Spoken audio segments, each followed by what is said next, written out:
I've always made the comment that once a miller, always a miller. Ravel, ambitious, but brilliant! I don't believe it! I swear I do not believe it! Good heavens, he's done it again! Another promotion for the big man. I've got 12 bottles of champagne in my office and we're going to drink them all night. Do me a favour, drop me off in Rotherham. Hello everybody, welcome to New York Talk. This is the Rotherham United podcast and we have back-to-back wins to talk about. Playoffs are only 14 points away. We'll talk about not the most exciting game on Tuesday, but who cares? It's a win. That's where we are. That's the most important thing. We'll talk about that. We'll also look ahead to a trip to North Wales on Saturday. We also have, I don't know if anybody's watching on YouTube can see, somebody on us three is celebrating a birthday today. One versus. Can you guess? How happy were you when you got home and you saw that your podcast area had been decorated with birthday stuff, Mick? I mean, I don't know whether happy is. That's not really the term that comes to mind, if I'm honest. Yes. It's lovely. My wife's done a wonderful job. She has. And I love her very much. Let's just get that out there. Superb. And Steve, how are you doing, Steve? I'm all right, mate. Thank you. Good to be back. We have loads with Martin Hollands with us as his YouTube user, and Damon Coward. Darren Cook says, evening watching from Orlando. Happy 70th, Mick. We couldn't get a 7. John is with us as Kelly Phillips says, best wishes for Mick as well. Stevie Mick's with us. Alan Firth says, evening. I told my friend to bet on Orient because I expected us to win. I would feel guilty if I wasn't so happy. Paula Rhodes says, evening. Happy birthday, Mick. Welcome to the discount on season tickets and free prescriptions. Yes. There you go. Steve Good is with us. Harry's back on board. 2 wins in a row. Playoffs back on. Yes, they are, Harry. Thank you very much. Tobias says, evening. Congratulations to Mick. Tobias, can I just publicly announce that Tobias has bought a present for me, and basically it's a box of sticks. However, it is awesome. It is fantastic, and I've got to thank you publicly for that, Tobias, because it is absolutely a top draw present. A box of sticks for my 60th. Happy days. You'll be using them later on to walk with. Yeah.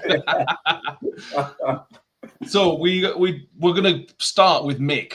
Like we say, it's Mick's birthday, and because Mick doesn't like talking about himself, we've got Mick presents for you to open. Mick has a box full of gifts. Now, while you're opening the box, Mick, you need to bear in mind some people aren't watching this, so you need to describe what you're opening.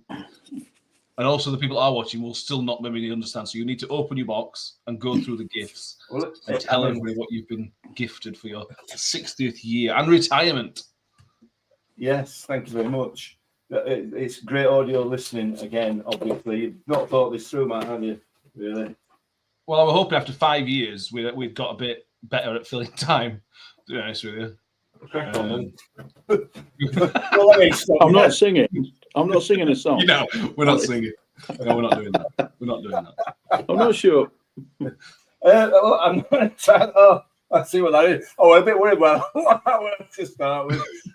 That's a blow walking stick. It's a blow walking stick. I'll be honest, when it was folded up inside, the shape of it looked entirely. A bit dicey. Just saying. Anyway, what else have we got? There seems to be a theme running through the box. I'm not going to lie. Terry seems to make quite a regular appearance, but obviously the creme de la creme. Who? Terry's chocolate orange eggs. They were the last ones in the shop as well. Read them and weep, boys and girls. They are very small, aren't they? They might be small, however.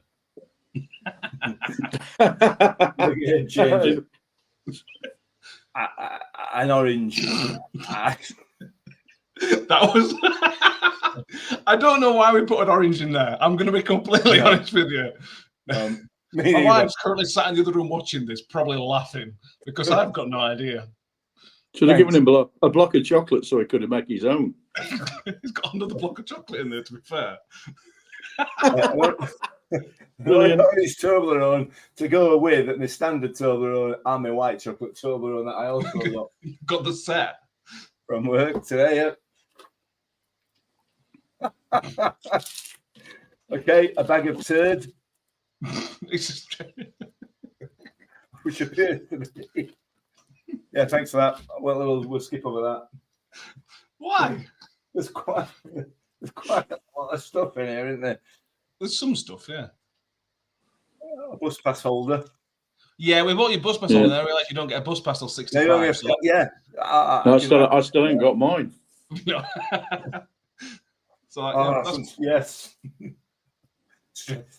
So a little bag containing what's it? I can't remember what it's called now. Bubble wrap. Bubble wrap. Especially and a peg. Stop me snoring.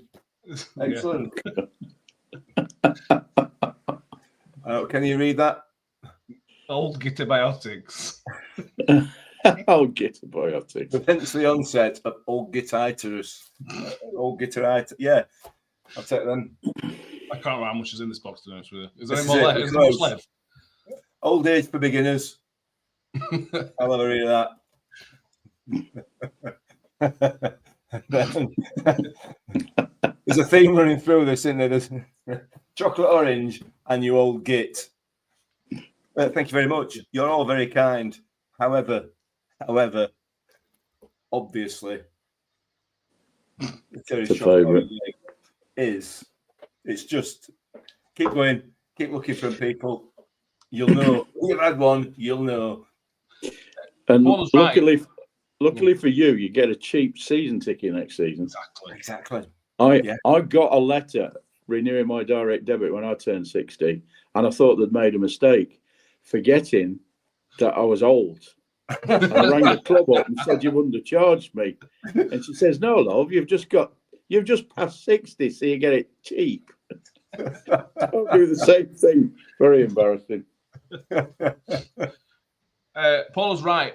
The reason we got the orange because it's called Terry. Is it? Right. Write his name on it. Yeah, make sure you write his name on it. Yeah. Look after him. Yeah. He's the founder. So happy birthday, Mick. I'm sure. Yes, thank you. Are you suitably embarrassed? Say again. Are you suitably embarrassed? Yes, I am. Yes. Excellent news.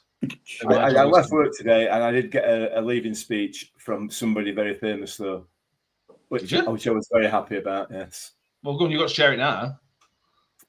Ronnie did me a leaving speech. Indeed, he did. Look at you. Fantastic. I'll play you later. It's probably not for public consumption. Yeah, that's fair. By probably, I mean definitely not. Harry's right. We should have got Steve Evans to do your birthday message. I thought that. I'm amazed at. I'm not going to lie. I felt like the run we were on before Saturday. I don't think we'd have got a yes, so it definitely wasn't worth it. But yeah. Anyway, I'm sure this won't be the last we mention of your old age, Mick. I'm sure it is. Right, let us have a quick gander back to Tuesday, Steve. A 1-0 win at home to Leyton Orient.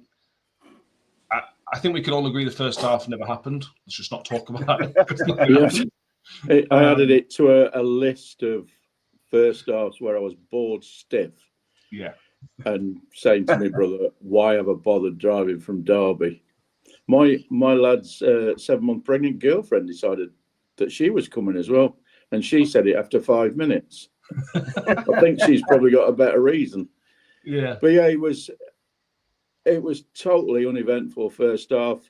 They played some really pretty football without being effective. And we just looked like we quite often do, that we're making it up as we go along. You know, you get the ball. What am I going to do with this? Oh, pass it sideways. Might pass it backwards. And then I get caught on the ball. So, yeah, half time I was not entertained at all. I was bored. I was a bit cold. So, you know, second half perked up and I was pleased about that. Yeah, no, it was. The only thing that came out of the first half, Mick, was Zach Jules. He come off with, well, what was ever described after the game was a tight hamstring. Now, we've not heard anything since then, so it could be a bit more serious. We just don't know. But even if it's just a tight hamstring, you're going to at least a couple of weeks for it to kind of settle down generally. That's a problem, isn't it? We'll talk about Wrexham in a minute.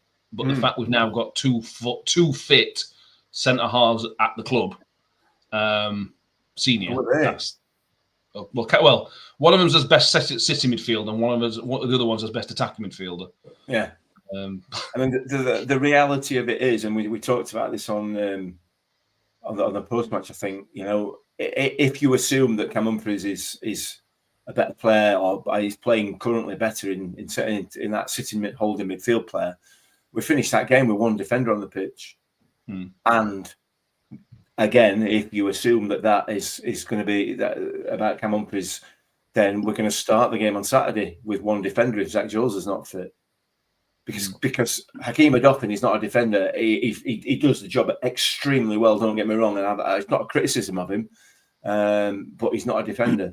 You know, he is, as you said, an attacking midfielder.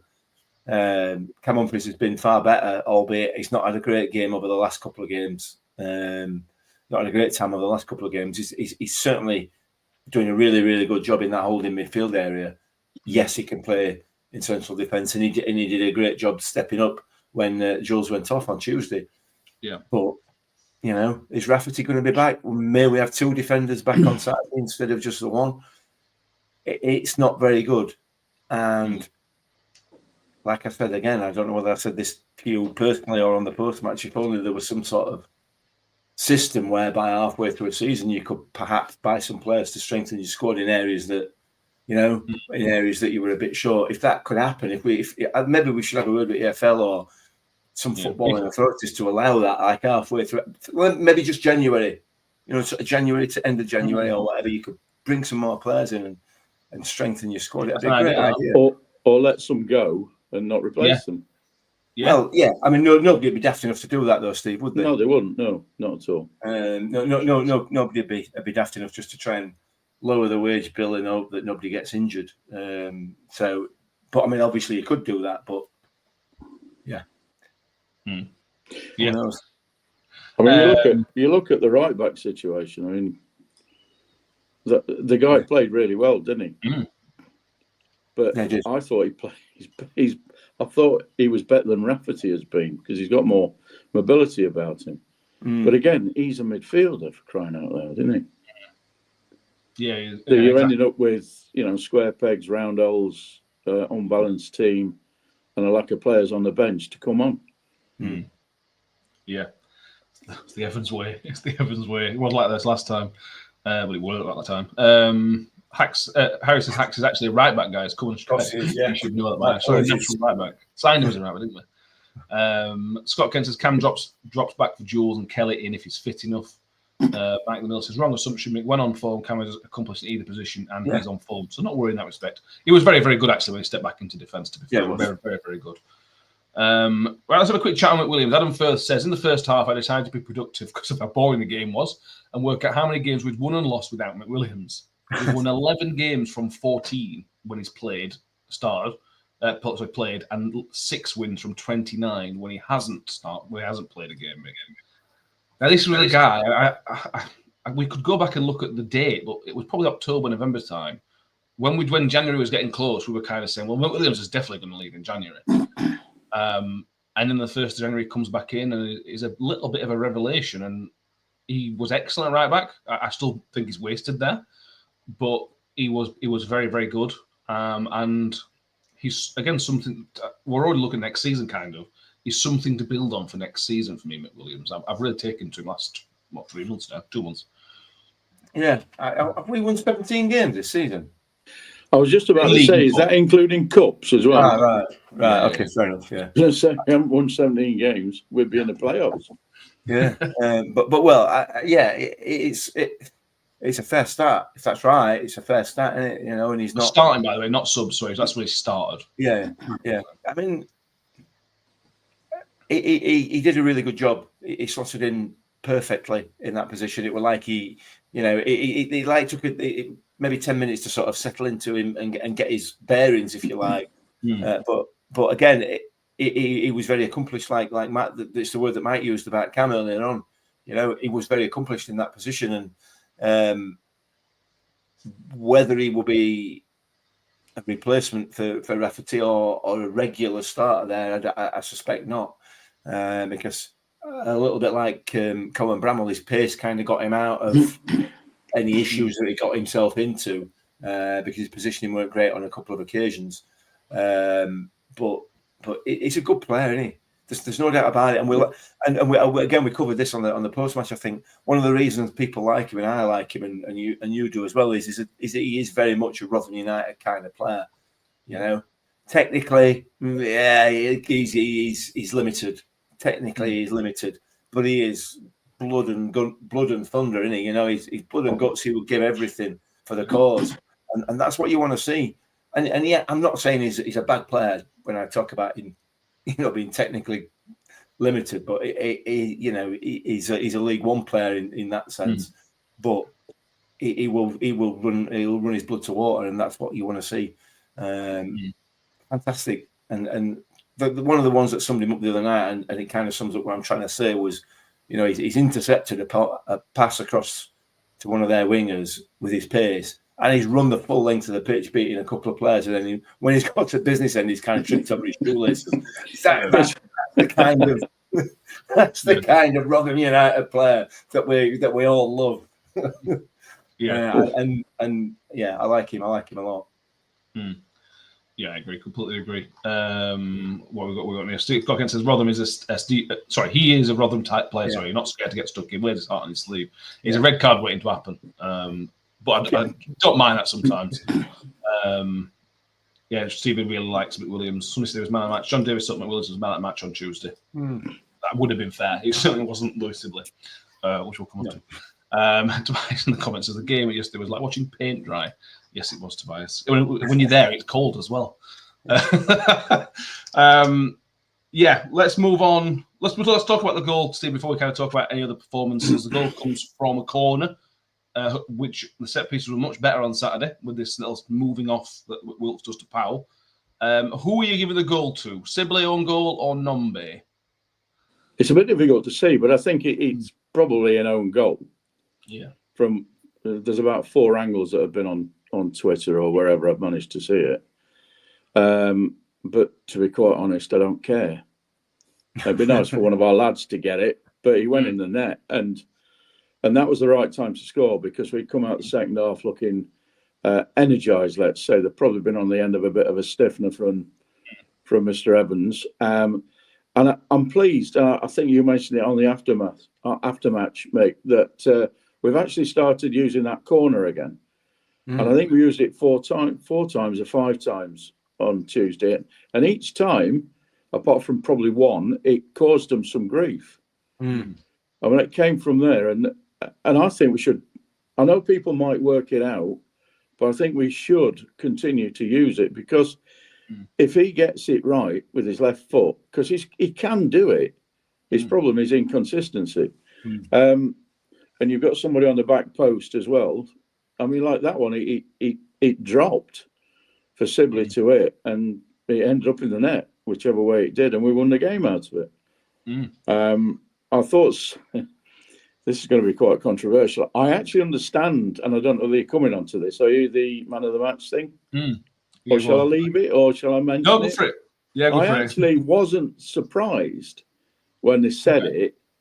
I understood why they said it, because it did change the dynamic of the game, I thought, because he led the pressing, and I thought Clark Harris was okay for 10 minutes, 15 minutes at that point, and I thought as a team we started to press them. They couldn't get out, they couldn't play those neat little interpassing movements that they were doing in the first half, and we quite frankly should have scored 2 or 3 at that point.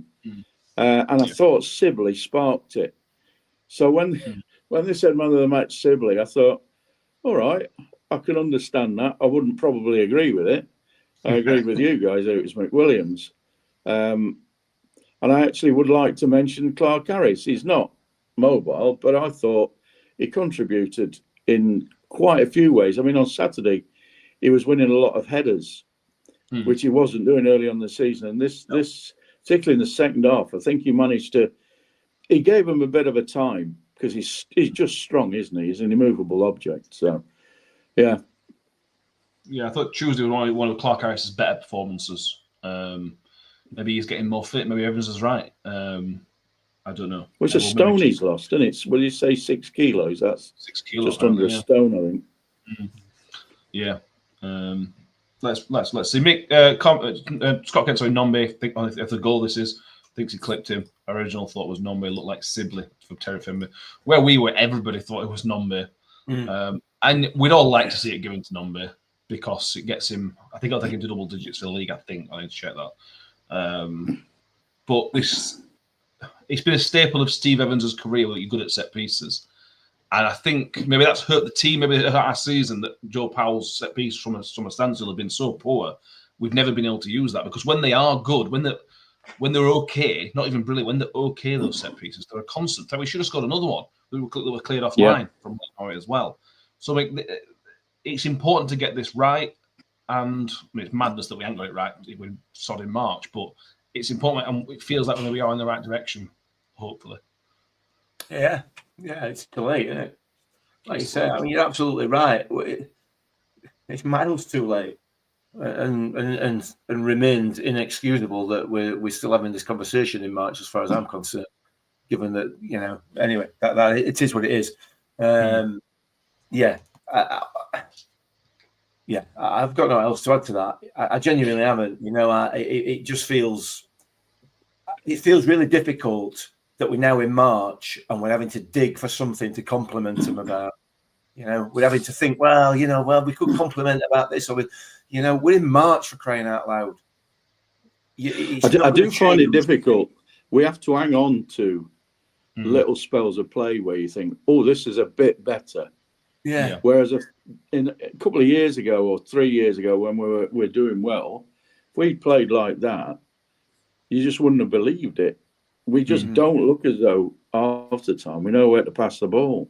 But then in the second half, you get that little bit of pressing and it gets the crowd going because we're so starved of anything that's going to make your blood run that as soon as something happens like that, you think, oh, this is not bad. Yeah. But it is we're sitting here saying that that's a good performance Tuesday. If that was 2 or 3 years ago, we'd be saying it's a really poor performance and that we've kind of got away with the win. Our standards have dropped. We're going, Mick. It's not a good perforance. It's a better performance. It might be better. It might be better. And there were periods within the game where there were a good performance for maybe 15, 20 minutes in that second half, maybe 3 or 5 minutes in the first half where the performance was up to some sort of level. But overall, the performance wasn't a good performance at all. Not at all. It was constant long ball. We weren't winning the second balls. The first half was boring as hell, as Steve's absolutely rightly pointed out there. We came out in the second half after being, whether it were a rocket or whatever they were giving in half-time team talk, and we came out with a little bit of fighting, a little bit of pressing us there, and we started to play the ball about a little bit for a 15-minute spell or so. But overall, as a performance, no way could you describe it as good, in my opinion, anyway. It might be better than what it has been, but it's been absolutely woeful. So no, I'm not buying that personally.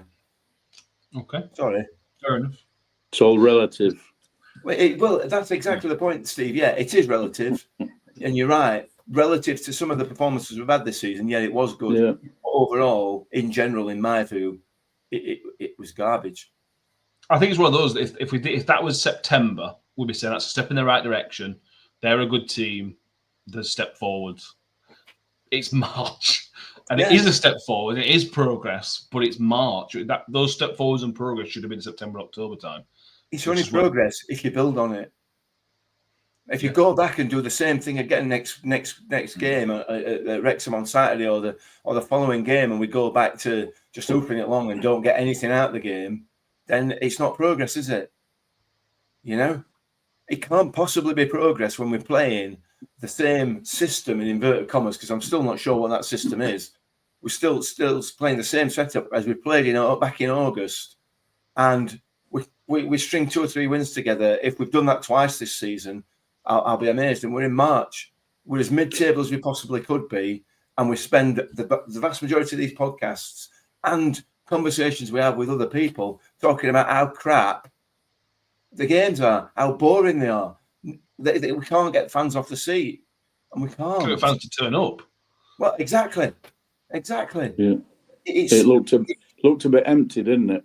Yeah, relative to how it's been. It is relative, and I accept that. And John's put in the comments there saying that it was not garbage. Relatively speaking, to what we've had to put up with this season and a lot of last season, it probably wasn't. But overall, in general, if you look at football as a whole, it was garbage. And it has been garbage all season, in my view. I'm not saying that as a fact. I'm just saying that's how I perceive it in my head. Yeah. Fair enough.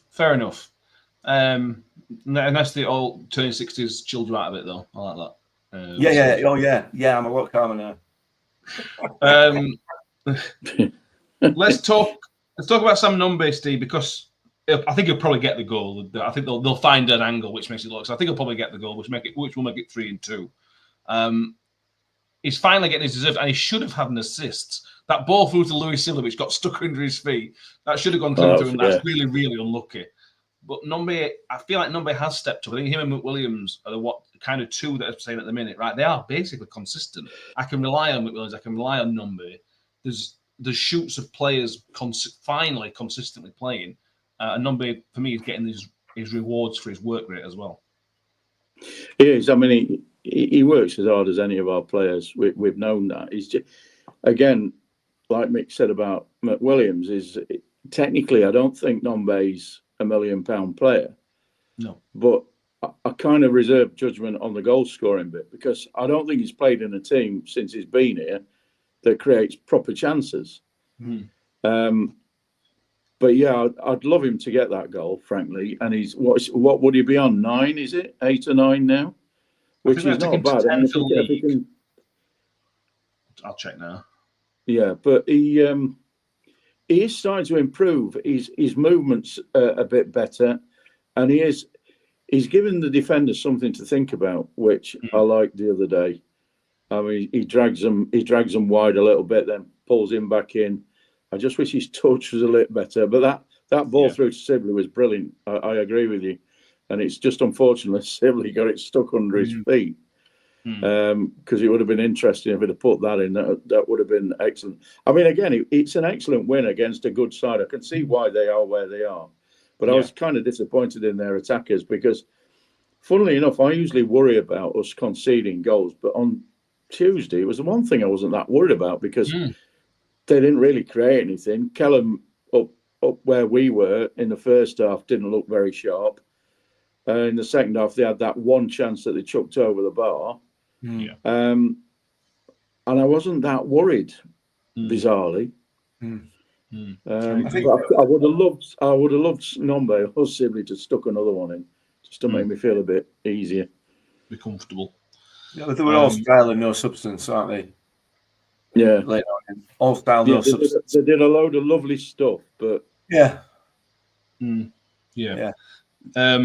So if that goal gets awarded to Nombe, that means 10th league goal. He has a goal in the EFL Cup as well, so it'll take him to 11 for the season, assuming it gets given to him, which I think it will. Double figures, exactly. And if he can push that up to 15, if he can get another 5, that's not a bad season. That'd be 15 goals for a striker. It's not top notch, is it? It's not 20 like a lot of good strike like Ronnie used to get. But 15 would be a great take for the team he's playing in. I'll tell you now. I'm going to say for the team he's playing in, I think it's a really good return, because he's not playing in that that Warney team that got promoted last time, where Smithy were getting chance after chance.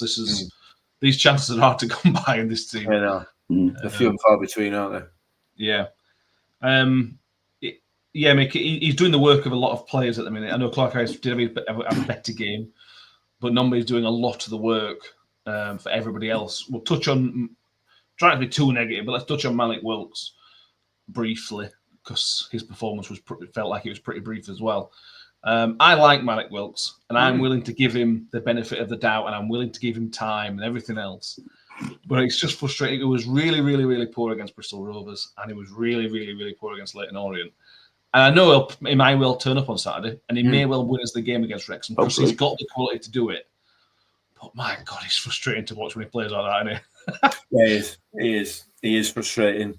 But like you say, he is a luxury player. There's no doubt about that for whichever squad he is in, I think, because you get 2 or 3 games like that out of him where he's pretty much anonymous for the game, and what he does do, he tends to not really come off, and then all of a sudden he'll play an absolute screaming game, and be completely unplayable. And given where we are in the league and everything else, we can kind of afford that now. I suppose we can kind of afford to have him in the team. Because we're not going up, we're not going down, or it's unlikely that we're going to do either. Very, very, very unlikely. So I can understand why they don't want him down at Swillsborough, because he's not perfect, and they need perfect. But he is a quality footballer. There's no doubt about it. I just wish he's just so frustrating. It's so frustrating, isn't he? Because even when he's anonymous, when he's not really involved in a game, he still obviously gets the ball, he still gets on the ball. If he were just to release the ball, that chance in second half, then that might bring him back into the game. There are so many times that the pass is on, and sometimes the killer pass, which the one on Tuesday night was exactly that. Eddie just looked up and seen where Nombi was. There was a killer pass on, and he was through on goal, but he didn't. So that's another frustrating part about his game. But all of a sudden, he shows quality. Shows quality, doesn't he? Yeah, but that's the difference. He wouldn't be playing. He wouldn't be playing for us with the quality he's got. If he was more consistent and made better decisions, he wouldn't be playing with us. Yeah, you've got to be right about it. But Evans should have got to the point this season, and put it back on the manager, where he gets more consistency out of him, because Evans can't not see that he's his favourite, he's his best player, but he's not producing. He's running down blind alleys at times, and his decisions when he just shoots. I mean, there was that shot where he just thought, why did you do that? Why didn't you play Nombi in? Yeah, and he's greedy. He's just got to he's got to sort it out, really, because he's been a good player for a long time, for a good 4 or 5 years. I mean, but he's never been consistent enough to get to championship level. Really, I think you've arguably hit the nail on the head there, Steve. I don't necessarily know whether it's about consistency. I think it's probably about decision making. If he got his decision making right, he'd be far more involved in games, and as a result, his consistency would go up. Because he'd be making the right decisions. So I don't know, but his decision making for me, that is something that, as a manager, you have to work on with him. And I'm not convinced that we work on anything. So I'm pretty sure decision making will be way down list. I'm glad he's in our team. Let's just get that straight, because he's always liable to do something. Yeah. I mean, that goal at Peterborough, for example, is just an absolute gem. For example. Yeah, completely agree. It's an important time in his career. I think he's 26 now. He's at the age of a career. He needs to get moving and get some consistency in his footballing. And I don't think he's going to be here next year. He's out of contract to Wednesday. Yeah, I don't think, but for him, it's an important time of his career. His next move, wherever it is, will be massive for him. So let's see how that goes for him. Matt Miller says, there has been talk, and I've subscribed to it some of the season, that the players aren't playing for Evans. I thought they worked very hard on Tuesday, which tells me they still have faith. Steve, what's your take on that? Because we've talked about that a lot, where some of the times the players haven't turned up. Now, whether that's because they're not playing for Evans or whether there's something else going on, we don't know. But there is I'm not looking to go as far as there's a togetherness just yet between these players, but there certainly was a willingness to play as a team on Tuesday night in the second half anyway. Yeah, I don't generally get this concept of not playing for the manager, and they might not like the manager, and I doubt there's that many that get on with him that well. But you look at those videos, at the end of the Bristol Rovers game when you saw Cam Humphreys doing a pirouette. Yeah. And you think, well, that don't look like somebody who, yeah, all right, they've just won the game. And I do think that generally we do work hard, but what I think gives us sometimes a false impression is there's no pace in our team. Yeah. So we don't very often look as though we're doing things really quickly because they're not quick enough. But then you look at the second half difference this week where there's a bit of energy, and it is about energy as well. Sometimes they're really down on energy, and I don't know whether that's mentally because of what Evans is shouting at them with, or they're just not able to motivate themselves. I really don't know. I think they're probably playing for him, or they're playing for the club, or they're playing for themselves. But they're still not dragging out a consistent tune out of each other, which, as you say, after what, 9 months or 8 months is just not good enough. Yeah. No, it's definitely not. No. Chris said on Malik Wilks, you can see why he's had so many clubs, not as a team player. Paramount thinks they're playing for the transfer window, playing for contracts essentially, I suppose, which is they should always be playing for contracts, so shouldn't they? Really? You know what I mean? But I don't know. California says, sorry if this already mentioned, but JJ before Hugill, I bet Hugill's not happy. We'll stick with the JJ part first, Mick, because I think that's a positive angle to take. Yeah. Clark Harris had a better game. I'm still not his biggest fan because I don't think he gives enough, but that's point aside. When JJ came on, he's great. I really like him. He's quick. He's strong. He won almost every head he went for in that 10 minutes, well, whatever it was. I like him, and I'm desperate for him to do well at this club. I'm desperate for him to do well. And for the first time, I'm kind of thinking maybe he might actually be a player in there, finally. Or am I just getting a bit too carried away because I want him to do well? I just don't want you to tempt fate. Yeah, I think we all feel pretty much the same about JJ. He's been around this club for a long time, and he's had some wretched luck as far as injuries are concerned. To the point where you think of JJ and you think he's made of glass kind of thing. He's 2 or 3 always one challenge away from a season-ending injury kind of thing. And it's awful. It's awful for the lad because he is exactly what you said there. He's got pace, he's got strength, he can win the ball in the air. His movement's excellent. But he never plays long enough to get a decent run in a team to get an eye for goal as well. I hope you're right. I hope you're right because he is a game changer. If he's on song, there's no doubt about it because of the attributes that he's got. I just feel that sooner or later he's going to pull up again. That's because of that, and that's only based on how his career's been. I hope I'm wrong, and I'd love to see him. I'd love to see him make an impact. But in the 10 minutes, 15 minutes he's been on for both these last 2 games, he's done more in those 15 minutes than Clark Harris for me, and he's impacted the game far more than Johnson Clark Harris has in both games.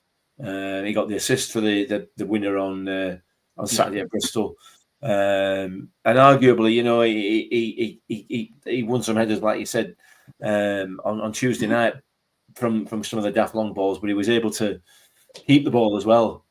So we were able to get that second ball, and obviously his ability in the press because of his pace. I like him. I like him a lot, and I just hope he can. Just hope he can stay out of that physio's room. Yeah, he looked quite strong. We've not seen him for a while. Yeah, I mean, I remember at Gillingham when we're on the pitch, I had my photo taken with him. So big fat old man with a bloke who was actually taller than I imagined him to be when I was stood next to him.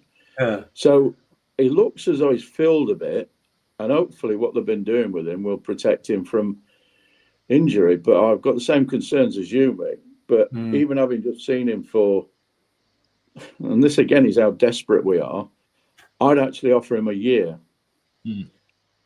And somehow put clauses. I don't know what I'm trying to say, but you know what I mean. I'd actually have him for a year because he is a good player. Because he played for was it Ireland, Republic of Ireland under 20s, 21s or something? Yeah. So he evidently catches other people's eye. But as you say, he's had 3 or 4 really long injuries. And I agree with Mick. If he can keep fit, he's a very useful player at this level. Yeah, he is. Yeah, completely. Because obviously desperate for him to be injury free for a spell as a player in there. Yeah. He's got a throw and all. Kevin's right. His long throws comfort best at the club. Yeah.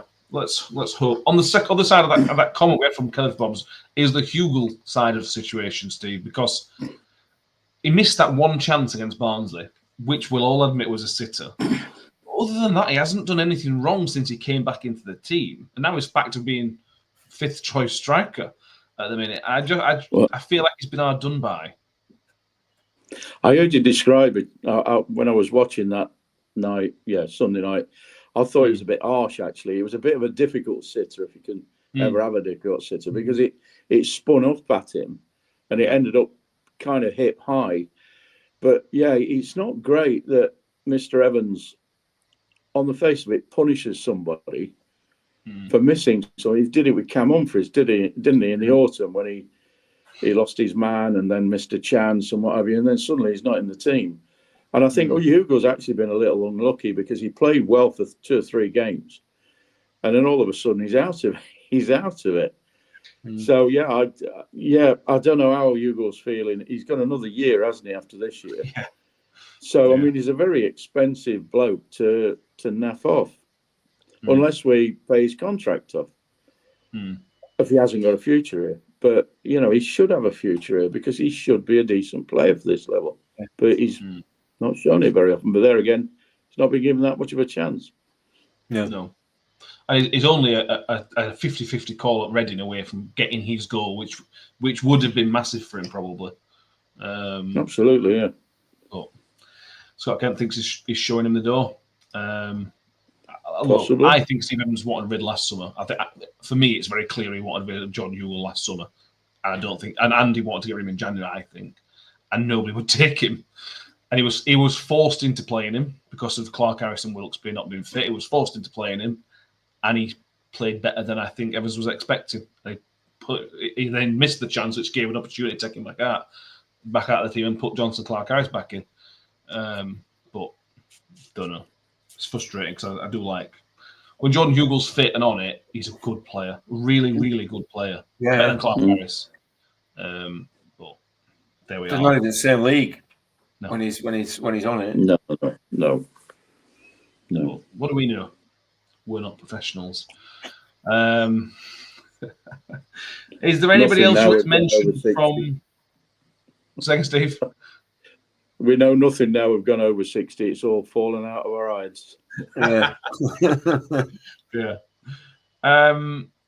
Well, anything else we need to mention from Tuesday? It was a non-eventful game. Is there anything else that needs mentioning? Performances? I feel bad we're not mentioning Hacks, to be honest with you. Yeah, I thought. Yeah, he had a good game, didn't he? He's excellent. He does, though. Yeah, he does. So he doesn't get mentioned. Well done, Hacks. I mentioned it on post-match. I think referee had a really, really good game. Thought the referee was excellent on Tuesday night.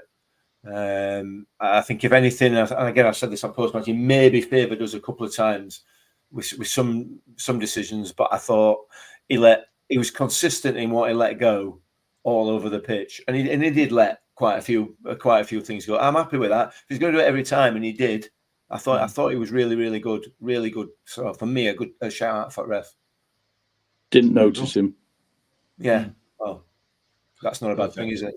Yeah. No, not at all. No.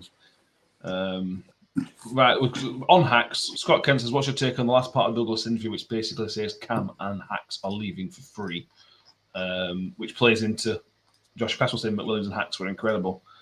We're going to miss Hakeem Adoffin, Steve, when he leaves, and I think I've accepted the fate, and he's going to be almost impossible to replace for next season because he does a lot of things, and he is a captain. He's not got armband, he's clearly the captain.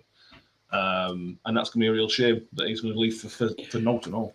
Yeah, it's what to say about Hacks. I mean, if you look at it from his point of view and Cam Humphries, they've had they've been part of the team that's barely won a game for 2 or 3 years. Now, you as a young player who is highly rated, and they'll be highly rated by a lot of other clubs. Yeah. Would you stay at Rotherham United, or would you think, well, to be quite honest, I've barely won a game for 2.5 years. It's been horrible here. I might go and try my luck somewhere else. And when you move, and they'll get increased wages. Yeah. Again, I can understand them leaving. I'll be absolutely not devastated. I'll be well upset that they're leaving, frankly, because you're absolutely right. Hacks can fill in at least 3 or 4 positions. He can even go up front. Cam Humphreys has shown himself to be excellent in that sitting role in the midfield, and also when he's on it, is a really, really good defender. So we're going to find them difficult to replace, but I am not surprised that they won't sign new contracts. And we've got to kind of imagine that they have offered them new contracts, or they've talked about it and they've just said don't bother. When you think that Victor's the only one that's, of all the players that we loved, who's actually signed a new contract, but that had a very low release clause in it as well. So there's negotiations with agents and the club, but Victor stayed, which was brilliant. But other people haven't, and I think these two are the next two off the rank, and I kind of get it, but I'll be well upset when they do leave. Yeah, I agree. Cam says we will struggle to replace them. In his opinion, they're impossible. Certainly, Hacks is impossible to replace on a free.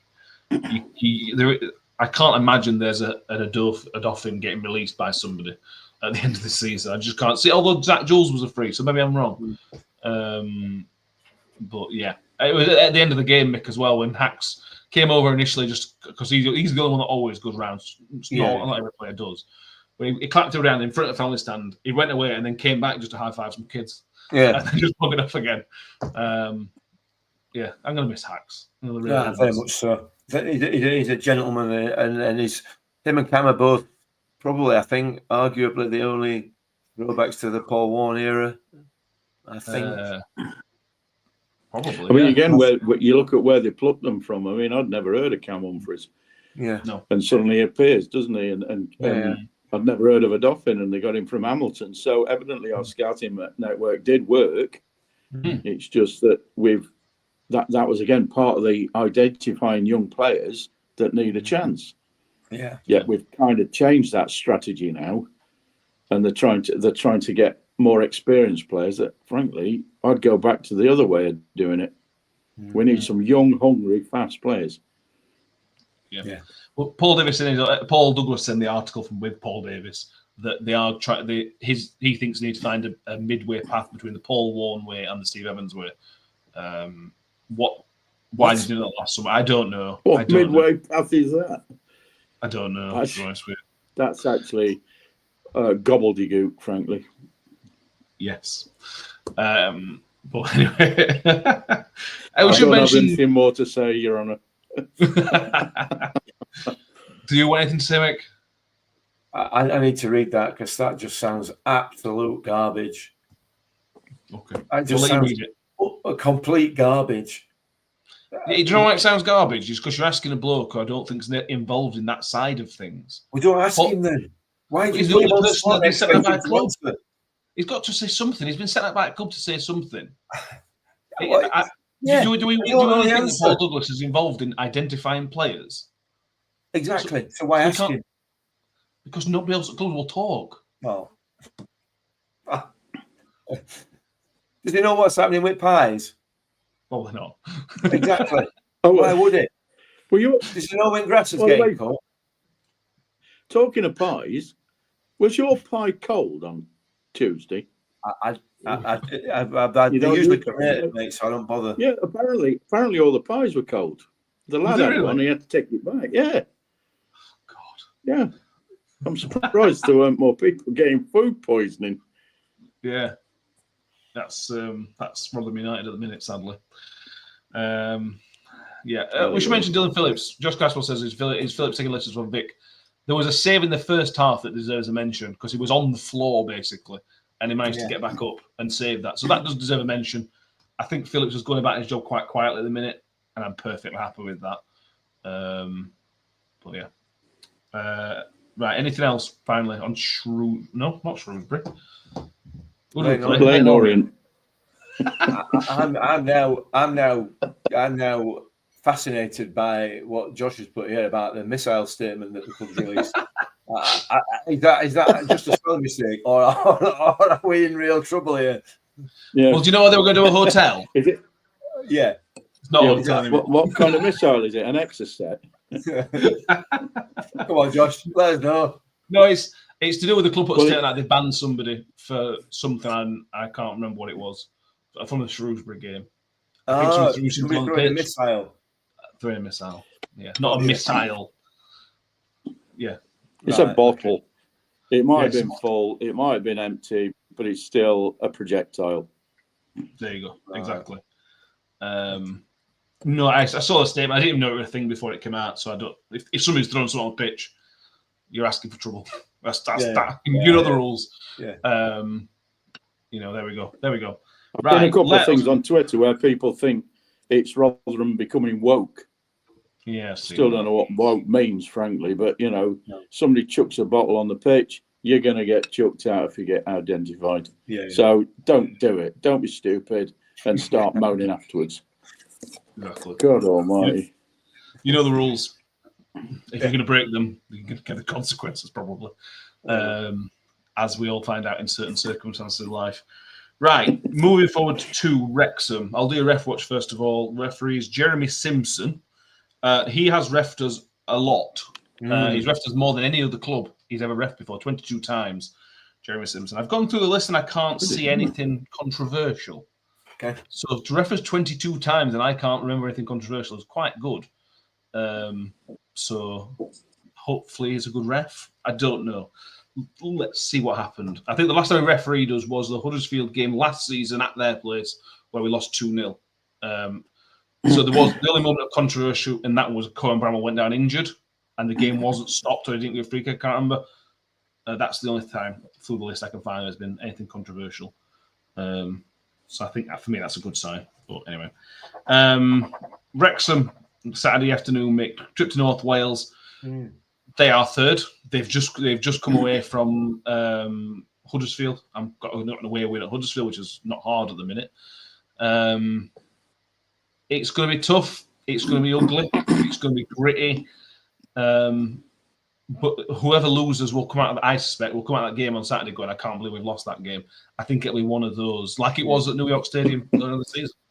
Yeah, they went ahead, didn't they? And we couldn't do anything about it. Could not do anything about it. Couldn't break them down. And yeah, that's Phil Parkin's side, isn't it?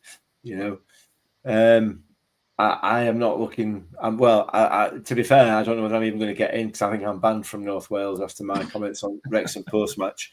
I think they gave me a ban, so I might not even get in game.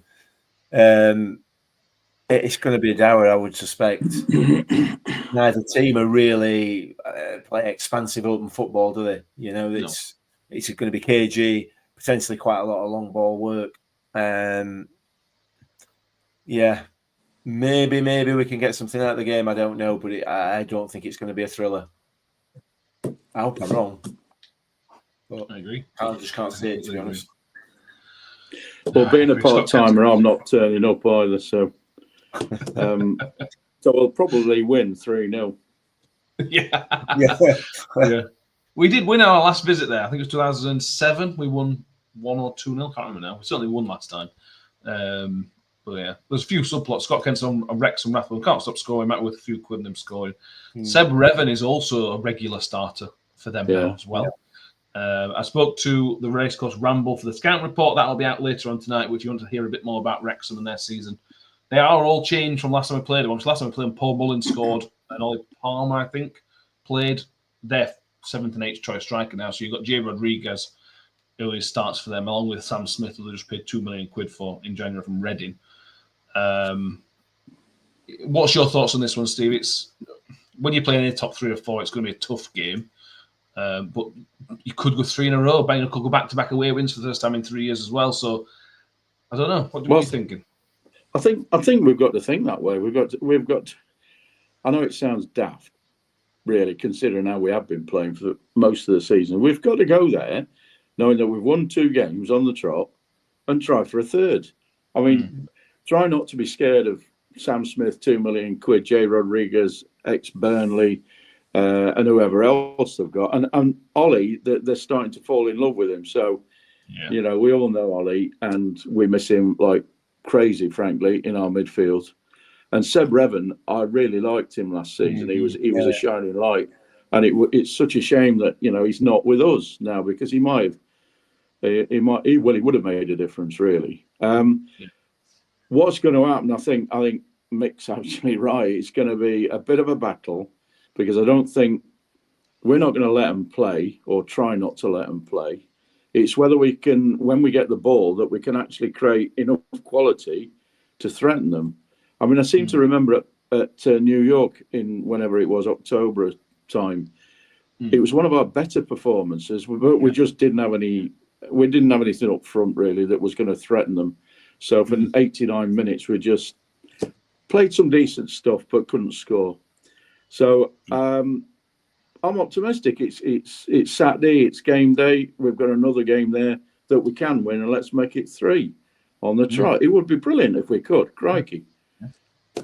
Wouldn't that be a surprise, and a joyous surprise? Yeah, we could go within 11 points of the playoffs with a win on Saturday.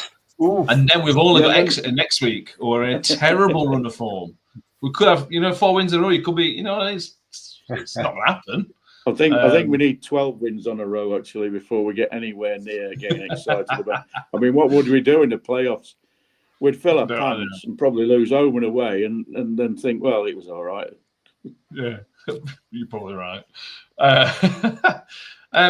Josh Clemens says, Kyoto starts, we win if he gets service, otherwise probably a loss. I can't remember if we talked about the instant reaction record or not. I like JJ. Everything we just talked about him is obviously true, but I would not start him against Wrexham on Saturday because they aren't going to play football, so we don't need JJ for the press particularly. And I think against an experienced side, which Wrexham have, I think there's a good chance we'll probably get bullied. So for me, as much as I'm not Johnson Clark-Harris' biggest fan, I think it'd be silly not to start Clark-Harris and Wilks and Nombe. I think other than Rafi, obviously Jules was going to come out. Other than that, I'd try and keep us close to the team that started the second half. If that makes sense. Only if they start the first half like they started the second half. With different players. Well, because that doesn't happen, does it? And that's the problem. So we end up having to sit through another first half where we're just kicking it as hard as we possibly can and winning 1 out of every 17 long balls, second balls. And then half-time whistle goes, we're either losing or we're not. That's basically how it feels at first half score. And then we come out in second half and we come out with pace, we come out with passion, we come out with a bit of fight, and we take the game to teams for 10, 15 minutes. Sometimes we score, sometimes we don't. If we don't, we lose. If we do, maybe we get something out of the game. That tends to be pretty much the blueprint for the games that we've got. I expect exactly the same on Saturday. I don't see any reason why that will change. Whoever he plays, and I do think you're right. I think Clark Harris will start. I think we'll revert back to pretty much the same team that we've had for the last 2 games because we've won. So it must be working, even though. When we lose, it's still the same team, same setup and everything else. So, but yeah, it depends on Jules' fitness. I think that's about it, and Rafferty's fitness. Yeah. Well, I think if Rafferty's fit and Jules is injured, I think is likely to be the case. Rafferty will just go in at right back, Cam will be centre half, and Sean McWilliams just drops into the middle. Yeah. Then the question becomes, what's happening with Sibley? Do you want to put Sibley? Because Sibley played well, didn't he, Steve? So it would be a little bit harsh of Sibley not to start him on Saturday because he was pretty good when he came on. Oh, I'd play him. I'd definitely play him. I don't think there's any doubt. And because he's a good player, but he started well and then he sort of dropped off. It's a bit like Pelly. Did you see the interview with him after the game? Yeah. And good interview. He kind of poo-pooed the idea that he was the breaker-upper of play. I think he fancies himself and knows that he's a lot better than that. But in this team, he can't really afford to do it. Yeah. So I think Sibley and Pelly, if they can get performances out of each other, they're good players. Crikey, they're good players. Yeah. So, yeah, I'll definitely play Sibley. And again, we've just got to hope for the best, really. We've got to play hard, we've got to be energetic, and hope that they aren't at it particularly. But I'm optimistic that we can get something. We might bore them stiff and get a 0-0. I don't know. Yeah. It'd be great if we one went off Nombe's bottom in the 92nd minute, would it, to win it? That'd really some off. Yeah, it would. Yeah, it absolutely would. Few stats for you on Wrexham. Only 2 defeats at home this season, all season, and only Birmingham have conceded less than Wrexham. So they tick the boxes of a promotion-winning team, to be honest with you. They're still obviously well within that fight. Justin Mpanza, by the way, he's out of contract in Leyton in the summer, so that's something to get excited about and then get disappointed about. It's again whether he'd come. Because he'll have experienced it, you see. But Luton are coming, probably going to come down, so will Luton want to try and keep him in League One, where he should be really good for him. Possibly. We should see what happens. Look, they're struggling. Right, let's move on to score predictions and the league table. I'm going to bring the prediction league table up in a minute. I do want to just point out that AI got the prediction correct on Tuesday, which means AI has now predicted more correct results than Ben this season. And has the same amount of Kev. So I'm not going to put AI into the league table, but I'm going to keep checking it how it goes for that. Prediction league so far, picked up points for, let me just check, Tom, Joy, Mick, and Kev picked up a single point each. Danny and Ben went for defeats, I think. Yes, they did. So those are your league tables at the minute. We'll get Steve in this next year. Next time. Yeah, I'm going to be right yet. So predictions so far. Kev changed and went for 2-0 last time. He's gone back to 3-0. So Kev thinks we're going to win 3-0 away at Wrexham, which I'm a big fan of. Joy has gone for a 2-1 defeat. Danny has gone for 0-0. Tom has gone for 1-1. And Ben has gone for a 2-0 defeat. So there will be points awarded no matter what, because there's 3 different results gone here. Steve, what do you reckon? What's your score prediction for Saturday? I've already told you it's going to be a 1-0 92nd minute winner off Nombe's arse. I will take that. And that's going to be my prediction for every game from now on in. I like it. I like it a lot. Mick. What did Joy say?